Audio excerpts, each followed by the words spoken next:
আমাকে এক লোক জিজ্ঞেস করে, হুজুর আমার ছেলের নাম ইমু, ইমু শব্দের অর্থ কি? আমি তো বড় বিপাকে পড়ে গেলাম যে ইমু শব্দের অর্থ কি, এক বাচ্চার নাম রাখতে গিয়ে জিজ্ঞেস করে। তখন আমি উত্তর দিলাম যে ভাই ইমু শব্দের তো কোনো অর্থ পাইলাম না, তবে দুইটা অর্থ আমার কাছে আছে।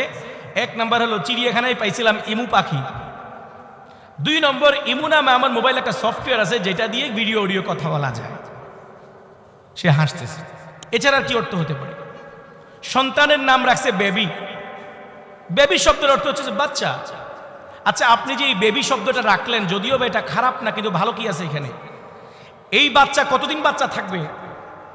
উনি তো, আমি ধরে নিলাম 7 বছর পর্যন্ত বাচ্চা, ধরে নিলাম বেবি নামে মেয়েটা 10 বছর পর্যন্ত বাচ্চা, ধরে নিলাম বেবি নামের মেয়েটা 15 বছর পর্যন্ত বালেগ হওয়ার আগ পর্যন্ত বাচ্চা, কিন্তু এই মেয়ে 4টা বাচ্চার মা হওয়ার পরেও কি বেবি থাকবে? তো আপনি এমন নাম সন্তানের কেন রাখলেন যেই নামটা রাখার পরে 7 বছর পরে, 10 বছর পরে, 15 বছর পরে এই নামের প্রয়োগটা ভুল হয়? প্রত্যেকজন বাবা মা বয়স হওয়ার পরে একটা অভিযোগ করে যে হুজুর আমার কথা তো, হুজুর আমার ছেলে আমার কথা শুনে না, আমার ছেলে আমার হক আদায় করে না, আমার ছেলে আমাকে প্রপারলি খরচ দেয় না, ট্রিটমেন্ট করে না, আমাকে দেখে না, আদর করে না, যত্ন করে না, এই ছেলের পিছনে আমি অনেক শ্রম দিয়েছি। এমন অভিযোগ আছে না নাই? আপনাদের মনোযোগ আছে? এরকম অভিযোগ কি আমাদের দেশে আছে? বাবা মাদের আছে? অধিকাংশের আছে নাকি অল্প কয়েকজনের আছে? অধিকাংশের একই অভিযোগ। প্রিয় উপস্থিতি, এই অভিযোগ যে সমস্ত বাবা মা করে, সে সমস্ত বাবা মাদেরকে আমি একটা প্রশ্ন করতে চাই। আপনি আপনার সন্তানের কাছ থেকে যে অধিকারের দাবি করছেন, যেই হকের দাবি করছেন, আপনি কি ছোটবেলায় সন্তান আপনার কাছ থেকে আগে যে হকটা পাবে, যে অধিকার পাবে, সেই অধিকার আপনি তার দিয়েছেন কিনা? তার প্রাপ্য তাকে বুঝিয়ে দিয়েছেন কিনা? জন্মের পর থেকে, জন্মের পরে সন্তান হয়ে যাওয়ার পরে ডান কানে আজান, বাম কানে একামত দেওয়া, এটা বাবার কাছে সন্তানের প্রাপ্য ছিল, আপনি দিয়েছেন কিনা? 7 দিন যখন হয়ে যাবে মাথার চুলগুলা ফেলে দেওয়া জরুরি ছিল, নবীজি বলেছেন। ডাক্তার বলেছে মাথার চুল ফালানো যাবে না, কিন্তু নবী বলেছে মাথার চুল ফেলে সেই পরিমাণ চাঁদি সৎকা করতে হবে, রূপা সৎকা করতে হবে, ওজন করে, অথবা একটা পরিমাপ করে গেজ করে খরচ করতে হবে, আল্লাহর রাস্তায় দান করতে হবে।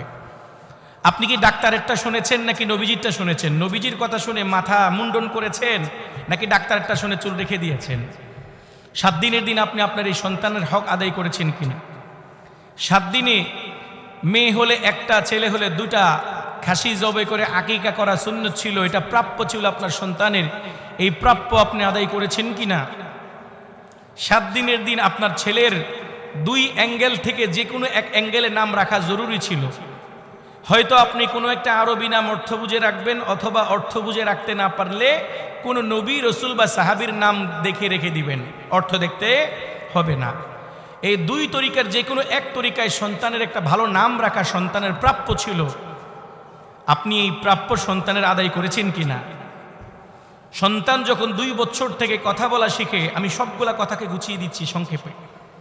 সন্তান যখন 2 বছর বয়স থেকে কথা শিখে, প্রথম তাকে আল্লাহ, সুবহানাল্লাহ, আলহামদুলিল্লাহ, নবীর নাম, আল্লাহর নাম, এই সমস্ত শব্দগুলো শেখানো তার হক আর অধিকার ছিল। আপনি তার অধিকার, তার প্রাপ্য তাকে বুঝিয়েছেন কিনা? নাকি প্রথমে তাকে আপনি হাট্টি মাটি ডিম শিখিয়েছেন, নাকি টুইঙ্কেল টুইঙ্কেল শিখিয়েছেন, নাকি জনি জনি ইয়েস পাপা শিখিয়েছেন, নাকি গেমস শিখিয়েছেন? আপনি তার প্রথম অ্যাক্টিভিটিস কি দিয়ে আরম্ভ করেছেন? এটা হলো প্রশ্নের বিষয়। তার প্রাপ্য ছিল আপনি তাকে আল্লাহ বলা শিখাবেন, বাট আপনি কি দিয়ে শুরু করেছেন? বাচ্চার জীবনটাকে, তার প্রাপ্যটা আপনি কিভাবে আদায় করেছেন? 2 থেকে নিয়ে 4 বছর পর্যন্ত, 7 বছর পর্যন্ত, 4 থেকে 7 বছর পর্যন্ত যখন সে কথা বলা শিখে, তখন মায়ের কোলে রেখে, মায়ের পাশে রেখে থাকে নামাজ, দুরূদ শরীফ, আত্তাহিয়াতু, নামাজের যত নিয়ম কানুন, 5 কালেমা থেকে শুরু করে সব কিছু তার বাসায় শেখানো দরকার ছিল। আপনি কি আপনার সন্তানকে এগুলো শিখিয়ে দিয়েছেন কিনা?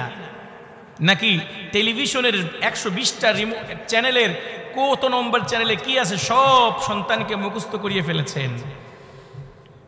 গুগল থেকে কিভাবে কোন গেমস ডাউনলোড করে খেলতে হয়, কোন গেমস কিভাবে ফাইট করতে হয়, সব শিখিয়েছেন। এগুলো আপনি শিখিয়েছেন কিনা?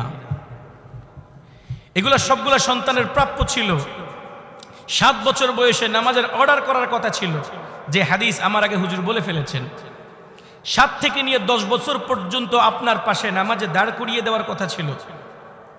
এই 10 বছর বয়সে যদি এই 3 বছর, 7 থেকে শুরু করে 10 বছর পর্যন্ত এই 3 বছরে আপনার পাশে দাঁড় করিয়ে নামাজের অভ্যস্ত না হলে এই সন্তানকে ওয়াদরিবুহু, 10 বছর বয়সে নবীজি শাসন করতে বলেছেন। আপনি তাকে 10 বছর বয়সে নামাজে অভ্যস্ত না হলে শাসন করেছেন কিনা? নাকি আপনি বাবা নিজেই নামাজ পড়েন না? নাকি আপনি মা নিজেই ফজরের নামাজ পড়েন না?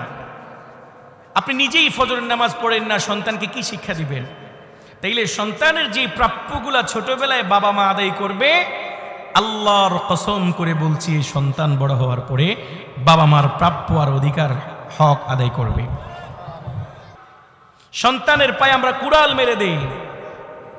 নাম রাখার সময় বিভিন্ন রকমের নায়ক নায়িকা, বিভিন্ন রকমের খেলোয়াড়দেরকে ফলো করি, ট্রেডিশনাল নামগুলাকে ফলো করি, গুগলকে ফলো করি, বাট একজন সহি হাক্কানি আরবি জানে এমন একজন আলেমের কাছে গিয়ে অথেন্টিক সোর্স থেকে একটা নাম আমরা সিলেক্ট করি না।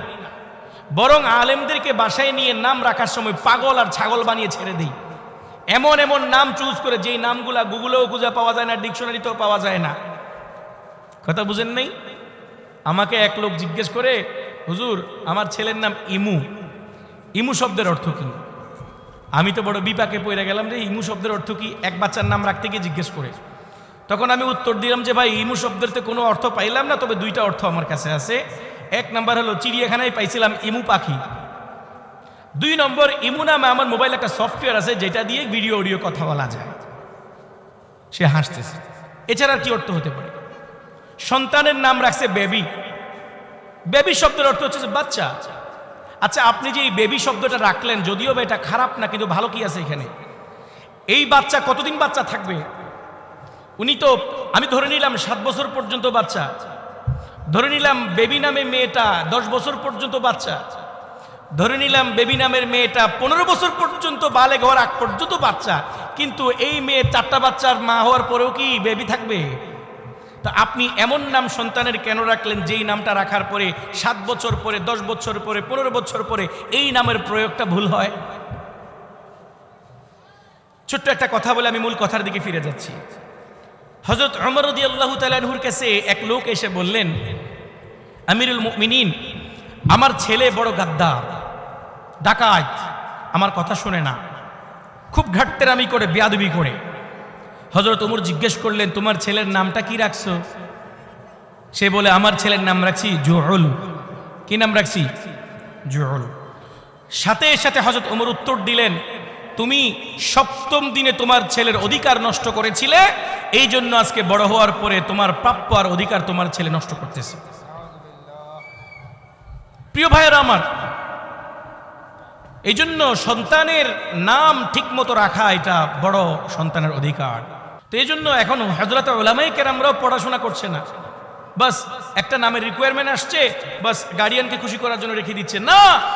একজন গার্ডিয়ান যখন আপনার কাছে নাম রাখার জন্য আসবে, আপনি আমিন, আপনি আমানতদার, তার সম্পূর্ণ নামটা কোরআন এবং হাদিস অনুযায়ী মিলিয়ে রাখা, অথবা ডিকশনারিতে একটা গুড একটা মিনিং দিয়ে নামটাকে সিলেক্ট করা আপনার উপর ফরজ দায়িত্ব। যাই হোক, কথা লম্বা হয়ে যাচ্ছে। সুতরাং আমি সংক্ষেপে এই কথাটা আপনাদেরকে বলতে চাচ্ছিলাম, কোন বাবা মা বৃদ্ধকালে সন্তানের কাছ থেকে তাদের হক পাবে? বলেন, কোন বাবা মা? যেই বাবা মা ছোটবেলা থেকে, জন্মের পর থেকে সন্তানের অধিকার আর প্রাপ্য পরিশোধ করেছে।